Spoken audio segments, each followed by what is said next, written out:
My name's Joe and I work for Elite Sport Academy, and for most of you, I'm your PE teacher. Today, I'm going to be reading the next chapter in Alan Alberg's Woof. This is chapter 11, Roy's Room. When Eric and Roy came out through the park gates, they almost collided with a girl who was riding her bike on the pavement. It was Joan Spooner. "Hello, Roy," said Joan. "Hello," said Roy. "Can't stop." And he didn't, neither did Eric. Joan hesitated, then turned her bike and rode after them. "That your dog?" she called out. "No," said Roy, and he laughed. "It's Eric's." Joan came up alongside them. She noted the bags Roy was carrying and the well-trained way the dog was following him. "Where is Eric?" "He's around somewhere," said Roy. He stopped and waited at a set of traffic lights. "What are you laughing at?" said Joan. Roy said, "What are you asking about Eric for?" And then, "He's your boyfriend, that's why." "No, he isn't," said Joan. Meanwhile, Eric sat listening with a mixture of embarrassment and curiosity. Of course he knew who Joan's boyfriend was. It was Roy.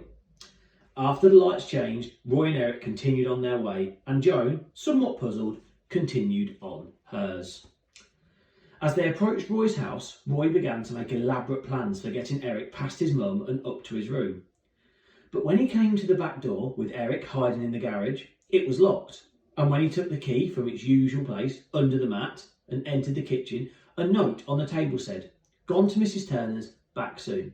Mrs. Turner was the pensioner just up the road. She only lived a few doors down, and Roy's mum often did her shopping. Roy moved swiftly, fetched Eric from the garage and hurried him upstairs. It's an odd fact that, as a boy, Eric had hardly ever been in Roy's house, and never at all in Roy's room. Roy's mother didn't really encourage him to bring his friends home. She was a very tidy woman. She may have felt that Roy's mess was probably as much as she could manage. Roy slammed his bedroom door and fell on the bed. He was worn out. His elbow and knee had begun to sting. His brain was racing. Eric, politely, wiped his feet on the bedside rug and leapt up to join his friend. He was pretty worn out too. At the same time, he was much relieved to be off the street. He remembered a dream he occasionally had of going to school in only his vest.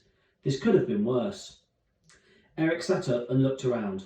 Roy's room was extremely full. It was full of clothes and comics. It was full of skates, model aeroplanes, a fishing rod, football posters covered the walls, and a train set covered the floor. There were various abandoned collections of one thing or another, dead hobbies, a weaving kit for instance, and a half-finished entry for a Blue Peter painting competition. Because Roy rarely threw anything away.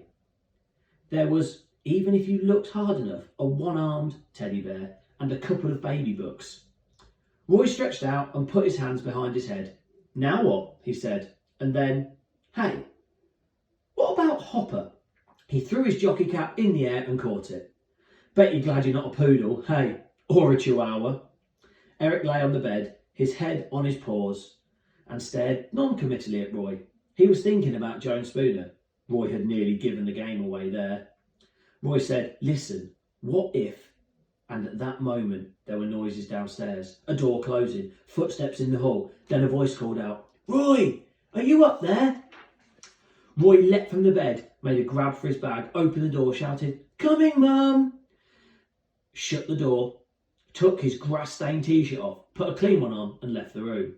Then, almost immediately, popped his head straight back around the door. "I'll be back in a bit," and left again. And then returned again. "Whatever you do, don't bark." And then he was gone. Eric, once he'd recovered from Roy's comings and goings, sat staring at the bedroom door and considered his situation. He was hungry, thirsty, dusty, and of course, a dog. He was worried about his mum, who by this time would have had his tea ready on the table and be starting to worry about him. He was worried about Roy's mum. What if she came in? Roy, meanwhile, having laid the table at a phenomenal speed, even for him, and was now eating his tea and, whenever his mum's back was turned, stealing some for Eric. The tea was cold chicken, salad, tomatoes and potato crisps. There was plenty of bread and butter, and, warming in the oven, an apple pie, which Mrs. Turner had sent earlier. Roy's mum was in and out doing various jobs, emptying his bag, fetching frozen peas from the freezer. "Have some bread and butter," she said, as she passed his chair. "And later, use your fork." Roy bolted his food and wrapped Eric's scraps up in little paper blankets and crammed them into his pockets. When his mum went out to empty the pedal bin, he left the table and raced upstairs. Eric was on the floor beside the train set. With no great enthusiasm, he was pushing the carriage along with his paw. "Got you some tea," said Roy. He emptied the pockets and arranged the hankies with their contents on the bedside rug. There was a piece of squash chicken, some crumbled crisps, a flat tomato and a ball of bread and butter. "Eat up," said Roy. "I'll be back." And then he left again. Eric sniffed the food, discovered the full extent of how hungry he was, and ate the lot. After that, he continued the exploration of Roy's room. He found a headless action man under the bed and encountered a dreadful smell from one of Roy's socks. He found a comic on the floor, which he began to read, but then Roy returned, this time with apple pie. Eric ate the apple pie and Roy watched. It was exciting smuggling food for a friend, but more than that, Roy discovered. It was surprisingly satisfying just to see him eat it. Roy said, "Hey, Eric, you could have pinched that ball." He was remembering the cricket match, run off with it, fetched it from the pond, where it usually ended up. You could have... "Roy! Coming, Mum!" said Roy. He pulled a face, gave Eric a pat, and left. Eric finished the pie and brushed the crumbs from his mouth. He resisted the urge to chew one of Roy's slippers. He snuffled once more under the bed. "I wonder if he'll bring me a drink," he thought. I practised miming thirst with an exaggerating pant. He trod on a marble. Then, suddenly, in the gloomiest corner of the room, where the bed met the wall, Eric felt a wobbly sensation in his legs and had a strong conviction that something was about to happen. Something did.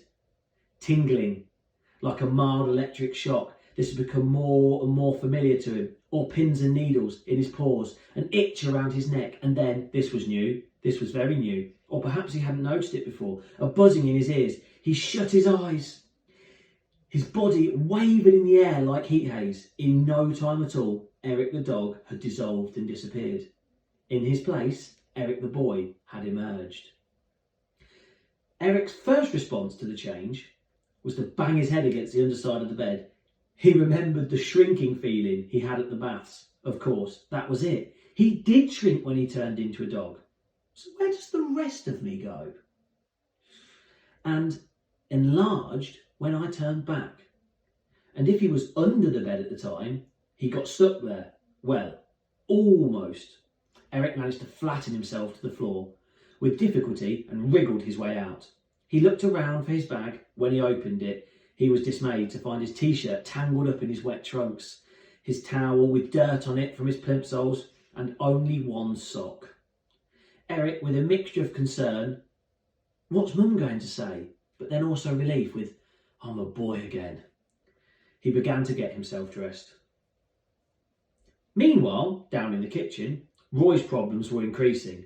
At first, his mum had been too busy getting on with tea, sorting things out for herself and his dad to notice him. Gradually, however, her suspicions had become aroused.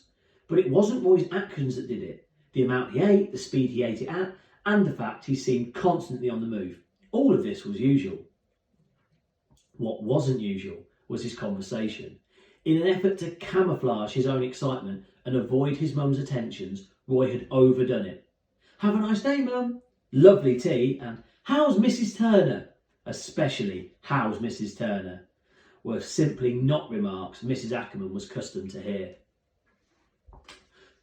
Finally, she set aside her mixing bowl and studied Roy. He was loitering near the biscuit tin.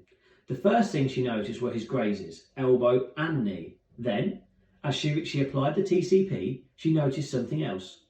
Roy, where's your t-shirt? I've got it on, said Roy. I mean the one you went out in, said Mrs. Ackerman. Said Roy. Stop mumbling. It's in my room. Roy shuffled uneasily. I had this accident. What accident? Said his mum. And then go and fetch it now. As Roy left the room, Mrs. Ackerman put the seal on her disapproval "And take that cap off too," she said. From now on, things moved rapidly. Roy arrived in his room and discovered Eric. He was sitting on the bed reading a comic.